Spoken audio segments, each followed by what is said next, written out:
Hi and welcome everybody. My name's Paul Simpson. I've got Peter Cruikshank, my business partner, with today, and we've got a special guest in Chris Sylvester.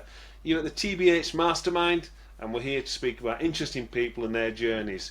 Chris, thanks for coming along. Tell us a little bit about yourself, please. Thanks for the invite, Paul and Peter. My name's Chris. I'm an addict in long term recovery and I am the founder of Getting Clean. So, Getting Clean is a community interest company by legal structure and we are recognised as a LERO. So, that's a lived experience recovery organisation. Uh, and we have a business model which will help us drive systemic and societal change. Well, that's a strong opening, Chris. I've never heard of a LERO, but I've spoken to some addicts. You look well, so, well done for getting to where you've got to. Yeah, so I celebrated 8 years of complete abstinence 2 weeks back. Um, and my journey started as a child, a 12-year-old child, introduced to heroin in the high school toilets as a year seven pupil that had lots of issues. Um, that pretty much opened the doors to 26 years of active addiction. So that's jails, institutions, hospitals, homelessness, nightmare existence for a long time. And then at the age of 36, I was fortunate enough to find recovery. The catalyst for you finding the recovery? What? When do you get fed up of it? Well, this is the irony, I didn't plan on getting clean. Yeah, I was a PPO, a priority prolific offender, and I was released from prison with license conditions that stated that I had to provide urine samples that were clean. Now that's not possible because I'm an addict, and my addiction always spoke louder than anything else, and convinced me that I'd get away with using just one more time. It'll be all right. It'll be all right. And the definition of insanity, as we know it, is repeating the same thing over and over again and expecting a different outcome. So, needless to say, I presented at probation. I provided a positive sample of urine for testing positive for heroin and crack. And an amazing thing happened.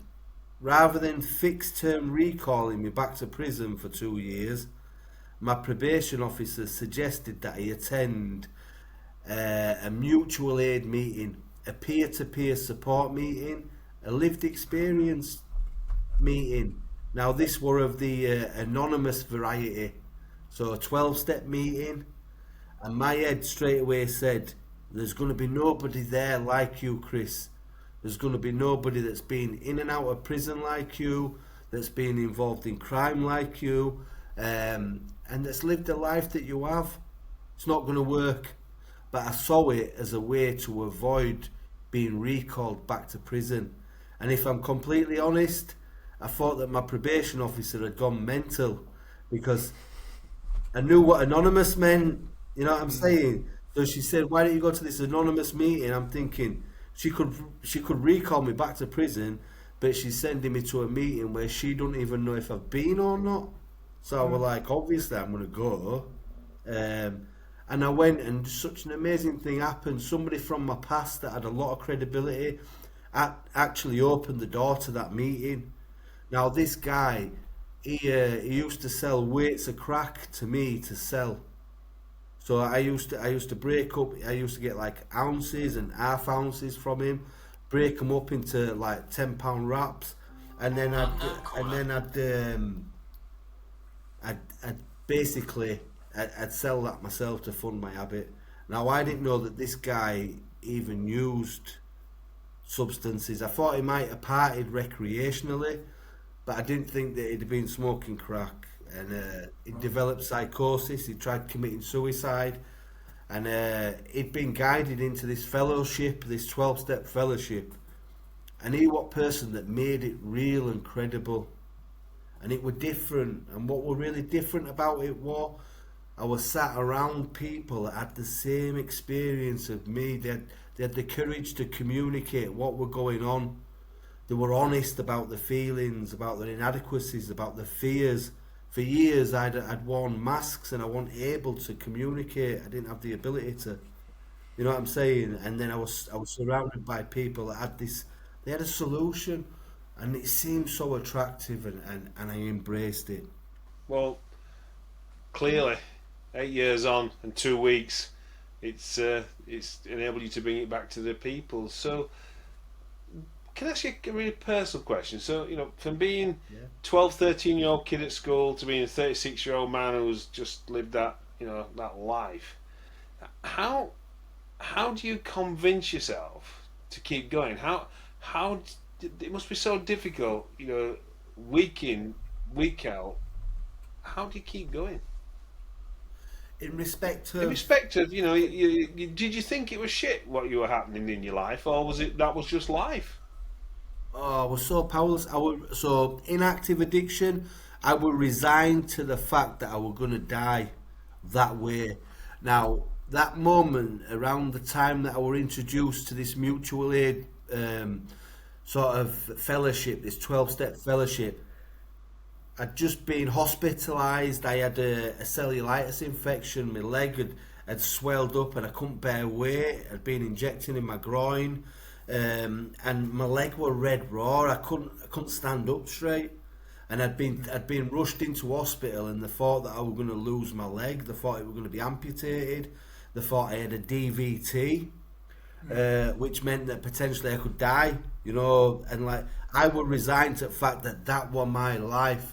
36 years old, I was gonna die.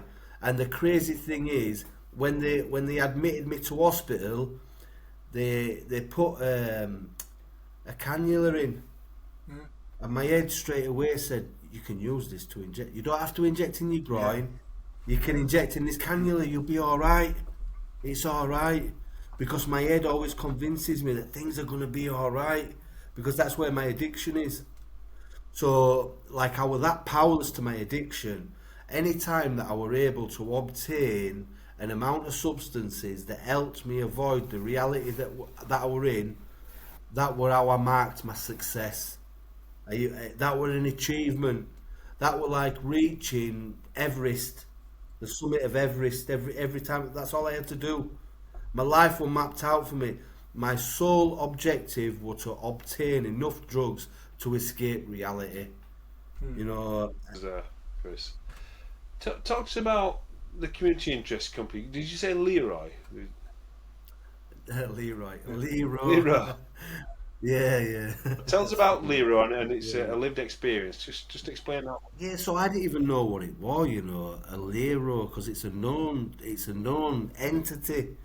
And like, picture me, I got clean at 36. I embrace recovery, and I gravitate towards support work because I don't I don't see any value in me as a person. All I'd ever been were a career criminal that had been in and out of prison, didn't have any education, didn't have any legitimate work experience, didn't have a trade to go back to, so to speak. I'd just been in and out of prison all my life. So when I found recovery, it's pretty much all that I had. And I wanted to help people so much because that's part of my recovery. So I gravitated towards support work, and I was working in homeless shelters, and I was seeing people coming into these services that I related to so much because that had been my journey, that had been my experience. Yeah? And then when I'm speaking to team leaders and managers, they're saying, right, this is what we want you to do. We want you to do a risk assessment. We want you to do a support plan. We want you to do all this admin work that's it's all defensively documented. So it's like everything, just one day you're going to end up in court accused of something, and it's like there's so many barriers in way of actually being a support worker. And I worked it out pretty quickly that it were about delivering outcomes for the service that I worked for, as opposed to doing the support work which I'd intended on doing. So, whilst working a 50-hour week in a homeless shelter, I started organising community activities on a weekend, tackling environmental issues, bringing people together in recovery to support one another, but to challenge stigma by being of service to the community. So we'd start by litter picking, and it was amazing because these people in recovery all coming together, learning from each other about sustainable recovery, overcoming problems together, whilst actually cleaning up. And that's where the name come from, getting clean, a bit of a double meaning on it, double entendre. And it's like, right, we'll get out into community and we'll clean up. And we'd collect all these bags of rubbish and we'd put them outside at road, these purple bags, and I'd be thinking, I'm a deep thinker, I'd think, what's happening with this rubbish here? Where's it going? So, did a little bit of research, found out where it were going, and we organised an educational excursion. So I hired a minibus and we all jumped on, all with us high vises on, and we went and had a walk around the Viola plant. Now that's in Leeds. It's a massive incinerator. It's got a living wall on it, and you've got to remember that our objectives are to tackle environmental issues. So we're collecting loads of rubbish that's been incinerated. So it's like, wow, we've got to do something different here. So we found out where the rubbish were being recycled in Leeds, had a little trip down there, Garnet Road in Beeston, learnt how to recycle, and then we made a pledge to recycle what we could when we collected litter.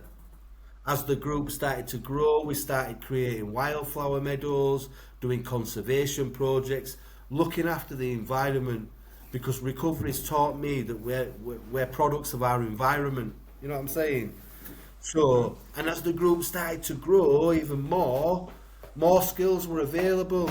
So we could do repair jobs for elderly people, disabled people, fix the fences, decorate their houses, do DIY, do all these jobs in community that allowed us to focus on individual skills and strengths. It's about empowerment, showing people they can break the shackles of addiction and they are assets to the community.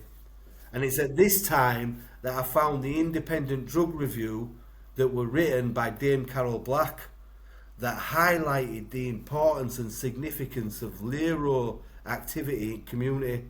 And that's when I realised, wow, we're a LERO. There's other groups out here doing this. I was reading an article on this week about there's a major problem in Finland 20 years ago, and the use of drugs was on the rise. Youth unemployment was a problem, and the local councils were given money by the government, and they put in all these there were small things. They didn't build anything big, but they made it available for local people to have access to various activities, various obviously it's Finland, so it's so true. It's that granular level that seems to tap into people. It's amazing. Yeah. So 100%. we're a business podcast. What would you like to see from businesses in the Leeds and the greater area what would you want them to do to support you? So, better value for CSR, corporate social responsibility. I'd like to explain a little bit more about how we are a business and how we qualify to be on this platform. So, I mentioned we were doing all these repair jobs, and to do repair jobs, you need money. You know what I'm saying? To buy materials, to pay for tools, to pay for training. And I knew we needed an income stream. Now, I used to be a drug dealer and I know how important it is to have a product. So I came up with a product, Getting Clean Soap, made by people in recovery from natural ingredients, clean soap, yeah, that funds all this community impact stuff. So we're like a multi-award winning LERO, yeah. We've just qualified for social investment. We're going to be moving into a factory, a 4,000 square foot factory.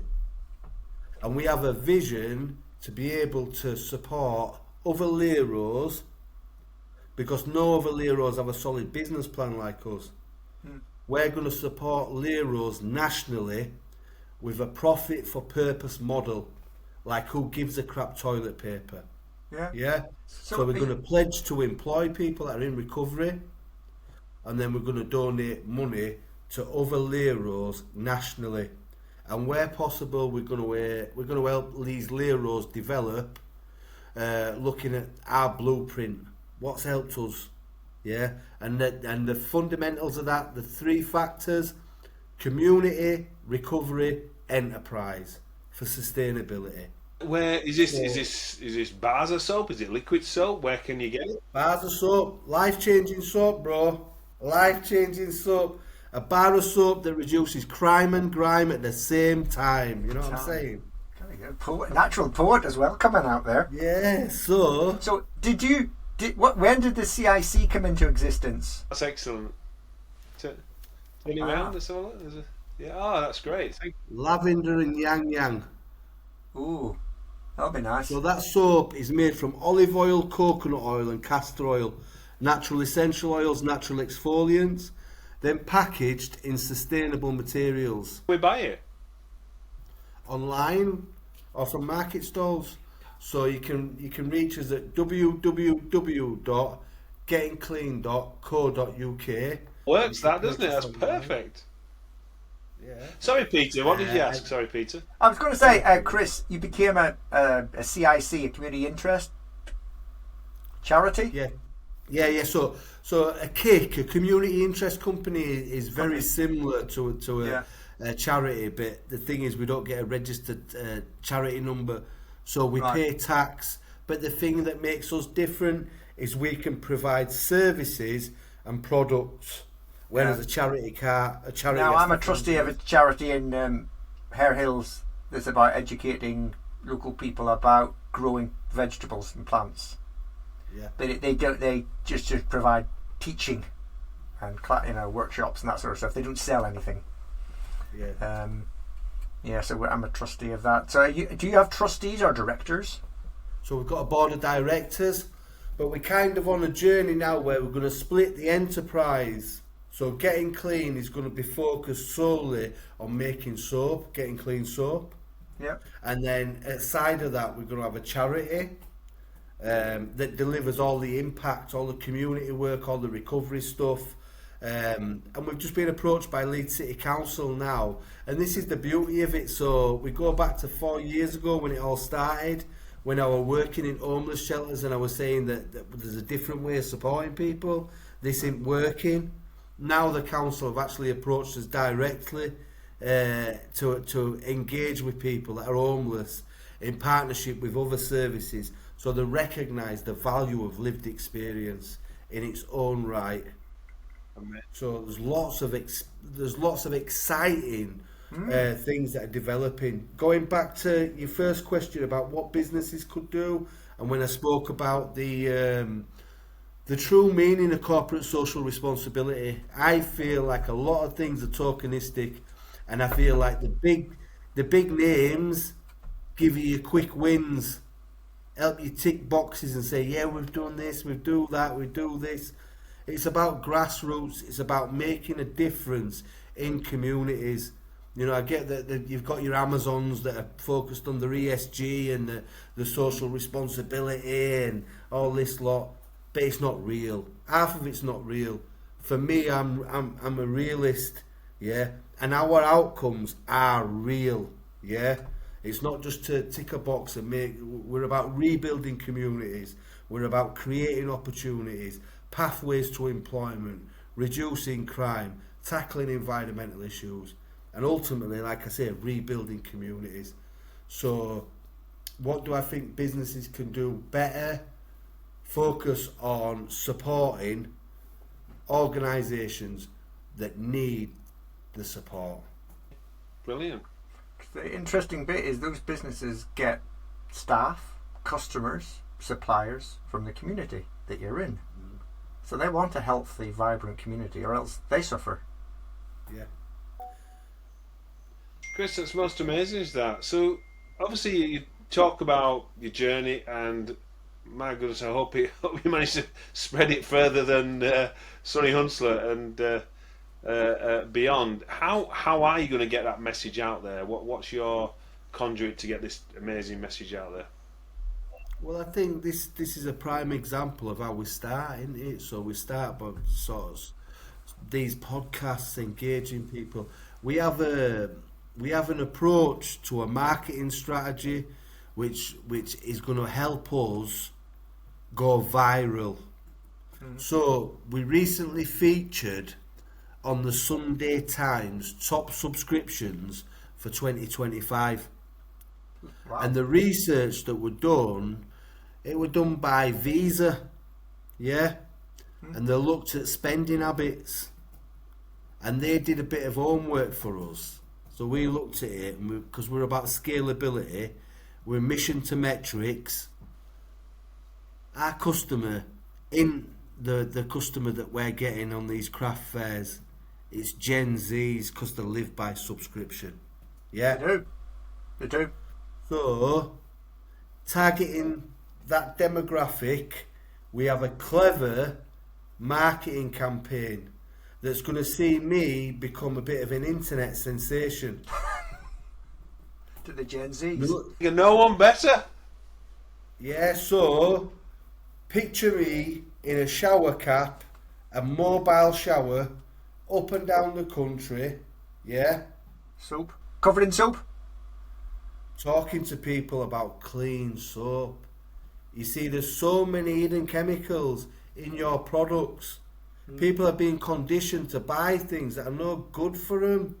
So you get your shower gel out, your liquid soap, you squirt it, you cover yourself in it. It's all triclosan, it's all parabens, it's all sulfates, it's all stuff that's really damaging for you and for the planet. But you're conditioned to buy something because it's on the shelf and it's cheap. Yeah. And it But gets the lots of impact promotion. to you, and to the planet, like our products, they're clean products. They're made by people that are getting clean, and they allow people in communities to get clean in lots of ways. So it's like there's lots of metaphors in what we do. There's lots of seed planting, literally. But actually getting out there and engaging with people and making them laugh is the way forward. I look forward to seeing this advert. Yeah, When are you so gonna the do it? full campaign. So we did one. I went on a bit of a tour around the UK, and we did it for social investment for this pitch, and we were successful in that.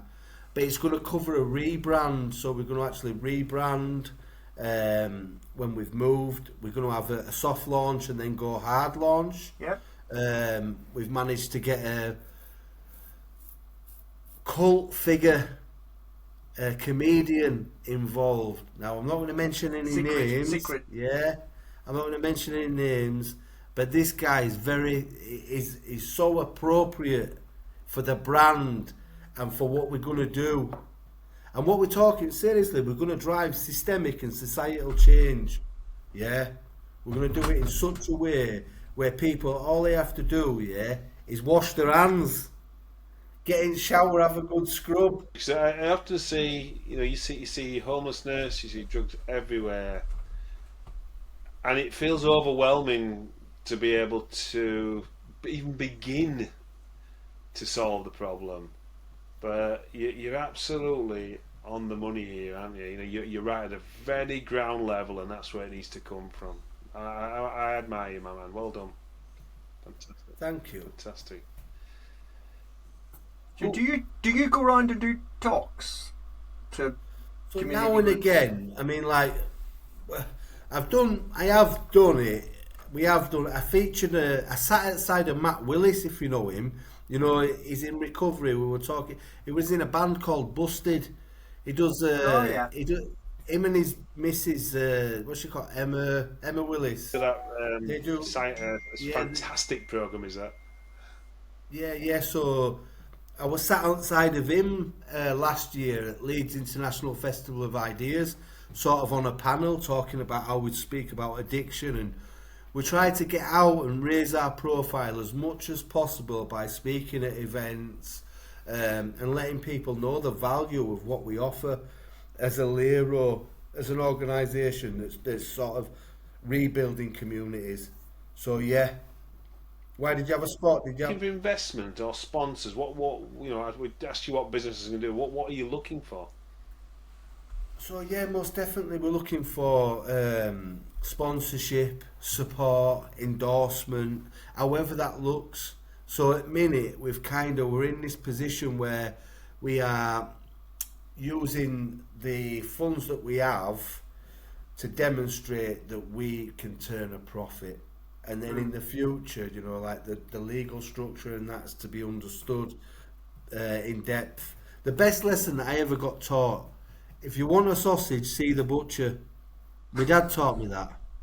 Yeah, you want a sausage, see the butcher, and you know what? It saves me so much headspace.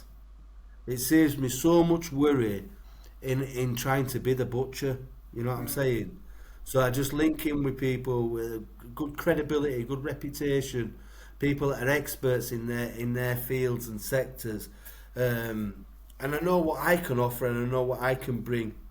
But I'm all about networking. I'm all about creating opportunities and allowing people to realise their potential and reach it in whatever area, whether it's business, you know, whether it's personal, whether it's recovery, whether it's whatever areas, you know, it's a lot of this stuff's all transferable. You've been an amazing guest. Question I normally ask my podcast guests at the end is, who's inspired you on this journey? Who's inspired me on this journey? I was thinking about that. So there's a lady called Kat Hyde from Seagulls. She's been really inspirational. She doesn't really know it. She's a friend. But what she's achieved, so they recycle paint, big up Seagulls. There's a kid called Adam Smith, Surplus to Purpose. He does stuff with food that'd be going to landfill. I started volunteering at the Junk Food Project a long time ago. He's been quite inspirational. The people around me, I think, there's a lady, she's sat in front of me now, they call her Cheryl. She came, she's been the glue that's held us together in so many situations. She's helped us to continue to grow, and now she's become a director. She started as a volunteer, you know, 18 months ago, and it's amazing what she's achieved. And it's like I'm really privileged. I'm around miracles on a daily basis. I'm around miracles, you know. It's like this isn't work for me. It's you know, it's a privilege and honour. You're a miracle yourself. You're a miracle yourself, Chris. Yeah. Well, yeah, I'm grateful for my life. I'm grateful that I've been able to turn things round, and that all the negative experiences from the past, now can be used positively. One last inspiration as well, Ricky Gervais. Wow. Yeah. So I think like because it always makes me laugh on that. Yeah, but the guy's quite serious when you look at what he's done and what he talks about and stuff like that, and knowledge and understanding. So I think that people can be inspirational in lots of different ways. Chris, thank you for being here with us today. Myself and Peter, we always ask for speakers to come and speak at our events, so your name's on my list now, so you get to speak to some businessmen, but you've been a great guest, and thank you. No, thanks for inviting. You're a star, Chris. Yeah. Any opportunities that we can be of service, we're all about that. You know, a couple of people I should introduce you to go and promote your product already, so thank you, Chris. Thanks a lot, man. Thanks a lot, guys. Cheers.